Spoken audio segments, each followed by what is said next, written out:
40% de ces personnes interrogées sont partisanes d'une mutualité complètement virtuelle. Et donc, effectivement, c'est une tendance, bon, certes minoritaire, on l'espère, mais qu'il ne faut certainement pas négliger dans l'avenir, parce qu'elle va de pair avec le développement des technologies de communication, évidemment, qui laisse de plus en plus, bon, ce serait intéressant peut-être d'avoir l'avis de Mme Cazeman là-dessus aussi, qui laisse de plus en plus les gens chez eux. Parce quand on n'a plus besoin d'aller porter un document chez son contact mutualiste ou syndicaliste, bah forcément on reste chez soi et on envoie ce document par son ordinateur. Et donc ça nous interpelle, ça fait modifier nos comportements. Nous sommes évidemment, pour les raisons qu'on a développées, nous désirons soutenir la solidarité interpersonnelle au travers des contacts sociaux et humains. Monsieur Rongvo y a fait allusion dans son discours tout à l'heure. Il a rappelé qu'il y aurait des nouvelles installations, donc on n'en est pas encore là en province de Luxembourg. J'espère, mais enfin, cette tendance 20% égale mutualité virtuelle, elle existe dans le monde bancaire, qui a peut-être compris, en tout cas qui a amorcé sa courbe bien avant nous. C'est inquiétant pour l'avenir. Cette avancée technologique, évidemment, est relativement inéluctable. Et je crois qu'elle atteint un petit peu tous les secteurs de l'activité. Mais c'est vrai qu'il ne faut pas oublier qu'elle risque de laisser quand même en rade une partie de la population. Et là, je crois qu'il y a quand même un clivage intergénérationnel, je dirais, qui existe. Dans la mesure où les personnes, notamment plus âgées, maîtrisent beaucoup moins, disons, cet outil-là. Et il y a peu de temps, on a réalisé une étude, par exemple, pour Respect Senior, qui est l'agence wallonne de lutte contre la maltraitance de personnes âgées, et on voyait qu'il y avait un pourcentage important de personnes de plus de 70 ans, donc c'était un échantillon de 750 personnes de plus de 70 ans, qui, dans leur environnement, je crois que c'était 15 ou 20%, n'avaient autour d'eux aucun service, ni poste, ni épicerie, ni pharmacie, ni médecin généraliste. Et ça, c'est quand même une des problématiques du vieillissement et du grand vieillissement, c'est quand même une augmentation de l'isolement et souvent qui va de pair de la solitude. Et donc, c'est une société en marche, une société qui avance, mais je crois que c'est aussi important de ne pas laisser des gens comme ça derrière, sans s'occuper d'eux. Le mutualiste est face à un double défi.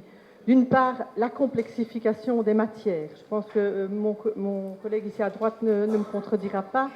Dans les régimes soins de santé, de remboursement soins de santé, ou dans les statuts des affiliés, un statut vient s'ajouter à un autre. Et toujours s'ajouter, ne vient jamais remplacer, mais s'ajouter. Et donc, on a depuis quelques années très très fort complexifié les matières soins de santé, les matières indemnités aussi. Et dans les assurances complémentaires, on voit aussi une panoplie maintenant de services, etc., qui se mettent en place et qui deviennent peut-être un peu compliqués pour nos affiliés. Et d'autre part, on a effectivement cette technologie qui évolue. Et effectivement, quand on voit tous les exemples dans le plan e-santé 2013-2018 qui vient d'être adopté en avril dernier, on vit une transition et qui va être très rapide entre les flux papier et les flux électroniques de données soins de santé. Et je prends un simple exemple, la prescription médicale maintenant, quand on voit les pharmaciens, ce qu'ils arrivent à faire maintenant, à lire les accords médicaments et les prescriptions médicales virtuellement, simplement sur base maintenant, non plus de carte 6, mais de carte d'identité. Et demain, les médecins généralistes ou les médecins spécialistes, quand je dis demain, c'est dans quelques années. Demain, c'est dans 2-3 ans, effectivement, en 2 clics, vont envoyer leur attestation de soins à l'organisme assureur pour permettre le remboursement directement. Donc tout ça, effectivement, peut faire peur.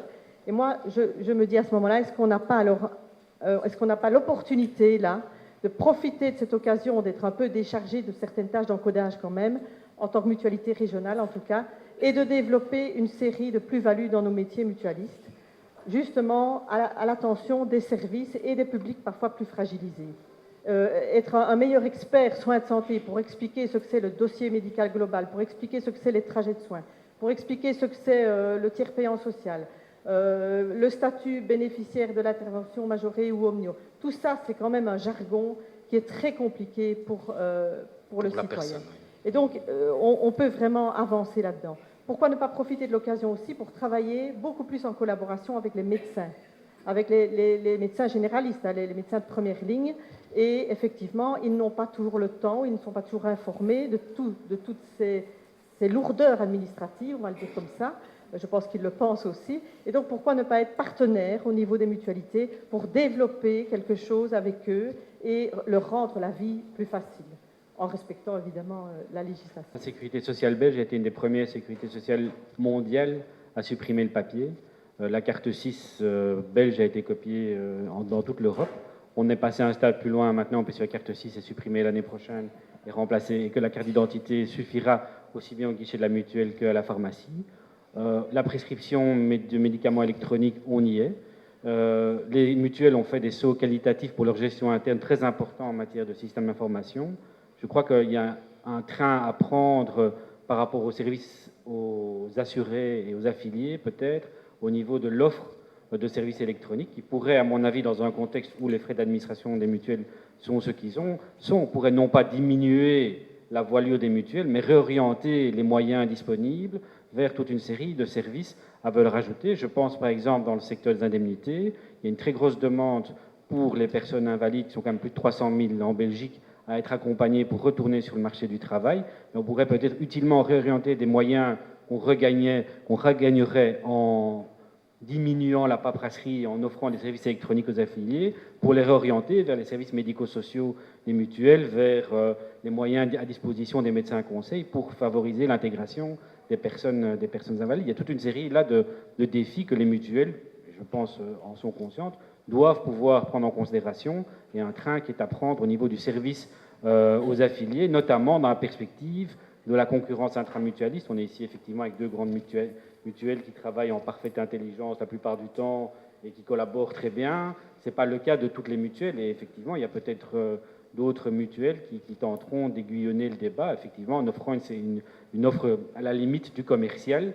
Et donc là, il y a vraiment un défi à saisir pour la mutualité socialiste, je pense, et aussi pour la mutualité chrétienne.